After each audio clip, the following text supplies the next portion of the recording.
व्याख्यान तिलक का जो व्याख्यान वर्णन किया गया उसमें दुर्वा को जलाकर राख कर कर भस्म बनाकर उसमें गाय का घी, देसी गाय का घी मिलाकर और उसका बिंदी, उसका तिलक मस्तक पर लगाकर या नैनों में सुरमा लगाकर जो व्यक्ति जिस किसी से मिले वो उसका हो जाए। उस दुर्वा में इतना प्रबलता आ जाती है, अमृत तत्व जुड़ा हुआ है दुर्वा के। रावण संहिता में 4 तिलक बताएं, उसमें से सबसे 4 तिलक में अलग अलग एक बेलपत्री की जड़ का तिलक है, एक आंकड़े की जड़ का तिलक है। रावण संहिता में 4 तिलकों का वर्णन है, उसमें मुख्य है सबसे ज्यादा। हम तो कहेंगे अगर मान लो वैसे तो नौकरी करने जाओ, सर्विस करने जाओ तो आंख में काजल लगा कर जा नहीं सकते, नहीं तो लोग ही कह देंगे कहां से आया है। मालूम पड़े तुम नौकरी के लिए इंटरव्यू देने जाओ और आंखों में काजल लगा के चले जाओ, तो फिर भी एक प्रयास करना,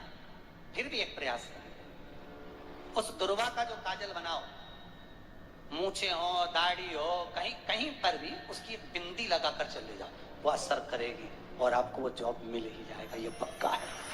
उसमें आकर्षण हो, दुर्वा आकर्षण का केंद्र करती है। आपको कभी आपके नयनों में दर्द हो रहा हो, जलन हो रही हो, तो आप दुर्वा हरी भरी या दुर्वा हो, थोड़ी देर चलने का प्रयास करिएगा, आपके नेत्रों का विकार समाप्त हो जाएगा। दुर्वा में वो सुख है, वो अमृत छुपा, और एक बार का अमृत नहीं, 5 बार का अमृत।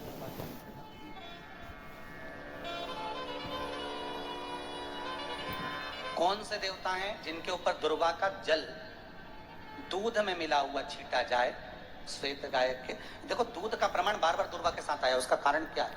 क्या कारण हो सकता है उसका? उसका एक कारण है, समुद्र मंथन के समय पर सबसे पहले कुछ निकला था, तो समुद्र मंथन में सबसे पहले निकली थी गौ माता। क्या निकली थी? गाय। सबसे पहले निकली थी गाय, और कितनी गाय निकली थी? 5। पहली नंदा, दूसरी सुभद्रा, तीसरी सुरभि, चौथी सुशीला, 5वीं बहुला। ये 5 गाय समुद्र मंथन में निकली। अब समुद्र मंथन में जब गौ माता निकली तो सारे 33 कोटि देवता मंथन में जो लगे हुए थे, उन मंथन को करते करते देवता थक चुके थे, सारे देवता थक चुके थे। बहुला सुरभि और सुशीला से बोली, सुभद्रा से बोली, नंदा से बोली, अपना काम है, एक काम करो, अपन आप रूप दूध की धार बहाना प्रारंभ करो, अपने आप दूध की धार हम पृथ्वीलोक में हम भेजें इन देवताओं के लिए, तो देवताओं को अमृत तत्व मिलेगा, आनंद होगा। और गौ माता ने ऊपर खड़े होकर जो दूध बहाना प्रारंभ करा, वो देवताओं के मुख में आधा तो गया और आधा दूध समुद्र पर जब गिरा, और जो मंथन चल रहा था उस मंथन के चलते कभी दूध का दही का मंथन करना तो क्या निकल कर आएगा? मक्खन आ जाएगा। वो मक्खन तैरता हुआ समुद्र की लहर से दुर्वा पर जा पड़ा। इसलिए आज भी दुर्वा के साथ में गौ माता के दूध का बड़ा प्रमाण, वो भी देसी गाय, जर्सी नहीं, विदेशी नहीं, देसी गाय। और देसी गाय का दूध का बड़ा बड़ा प्रमाण है सब। हम कई बार कथाओं में कहते हैं, जैसा खाया अन्न, बोलते जाओ, वैसा हो गया मन, जैसा पिया पानी वैसी हो गई वाणी, और जैसा पिया दूध वैसी बन गई बुद्ध। बुद्ध डब्बे हो जाओगे, थैली का दूध पियोगे तो थैली, बोतल का दूध पियोगे तो बोतल। दूध का बड़ा असर।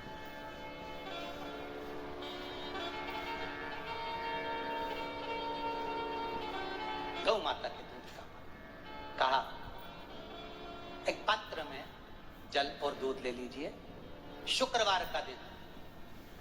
तो कहोगे गुरुजी ये कथा कहां से निकाल के लाए हो? तो विष्णु पुराण में से आप उसको स्मरण कर सकते हो। काय में से? विष्णु पुराण में से। एक पात्र में देसी गाय का दूध, जल उसमें रखकर, और आपके यहाँ अगर लड्डू गोपाल हो, यदि आपके घर में ठाकुर जी हो, लड्डू गोपाल हो, विष्णु जी का कोई स्वरूप हो, श्री हरि का कोई स्वरूप हो, तो उस पर शुक्रवार के दिन आप संध्या के समय पर दुर्वा डालकर, उस दुर्वा से अगर लक्ष्मी जी के नामों का 108 बार उच्चारण कर घी का दिया लगाकर, कैसर के चावल साथ में रखकर केवल उस जल का और दूध का मात्र छींटा देते हो तो उसके घर में कभी लक्ष्मी की कमी नहीं आ सकती, संपदा बढ़ती चली जाती है। 108 बार लक्ष्मी के नाम का मात्र उच्चारण कर लेते के चरणों पर केवल उस दुर्वा का जल का दूध का सिंचन कर देने से भी लक्ष्मी की वृद्धि होती है। लक्ष्मी देती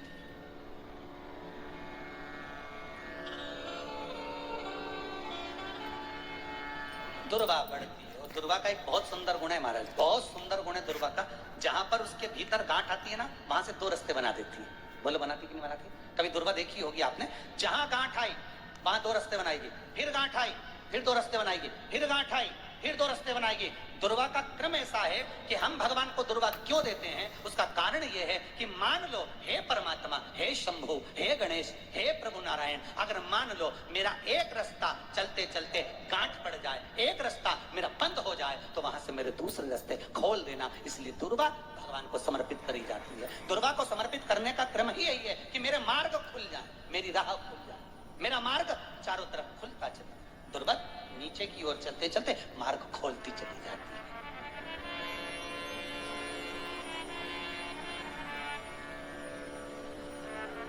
अमृत है इसलिए नष्ट नहीं होती। तोड़ के रख लेना, प्रैक्टिकल करके जरूर देखना। सीवर वाला महाराज कहीं झूठ तो नहीं बोल रही है। तोड़ कर रखो दुर्वा को, बोरी में भर कर रखो।